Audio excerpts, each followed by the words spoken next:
Понеже на някои хора не им е ясно, нали, какво се е променило, но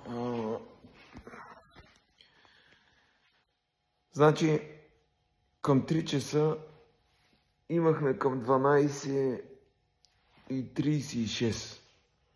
После в информационно обслужване на база изтеглени бюлетини бяха към 7:05, 8 някъде с гласовете от чужбина и в един момент, нали, като 100% ние имахме човек вътре, който всичко каза как е. И днеска говорих и с хора, които са запознати, да кажем, и на по-високо ниво навсякъде. При 3 дена са им казали, нали, те не са ми казали на мен, че ще ни оставят с 3,9 за сметка на Меч. Сега аз не искам да обвинявам нито Меч, нито някой друг. Трябваше да намеря начин как да се противодейства, но за съжаление всичко е трудно с финансите, разрушиха ми бизнеса и трябваше много неща да правя. Не успях на 100% някои неща да отида да разуча, да направим. Нямахме навсякъде застъпници и хора, които да следят. И направиха тази измама.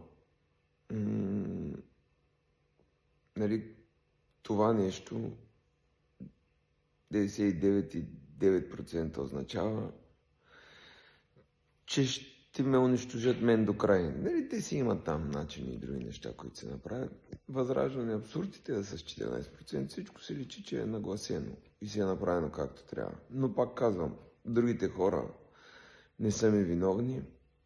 Поел съм този риск. Вярвах, че мога да променя нещо.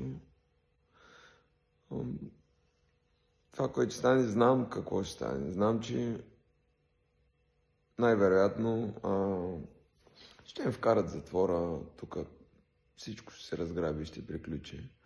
Но няма да напусна страната. Само ще видя жена ми и децата да ги преместя някъде. И оставам тук, такава си ми е съдбата. Няма какво да направим. Пак казвам, благодаря на всички, защото видях, хората дадоха сърце и душа. Всеки човек рано или късно приключва пътя си. Сега,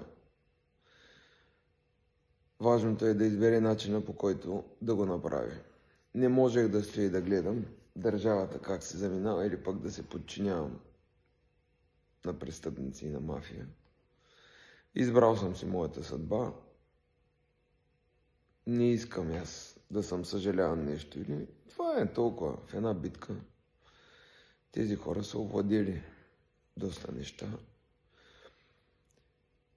Има една част от хората, която подкрепят, но бизнеса има друга част, които други неща се мислят и това е.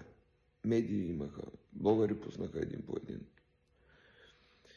Но събитията, които ги направихме, навсякъде, където голихме, енергията с хората, която имаме, беше страхотна. За миг живеехме в свободна република. И благодаря ви от сърце за саможертвата, за отдадеността, за всичко, което направихте. Чао, желая хубав ден!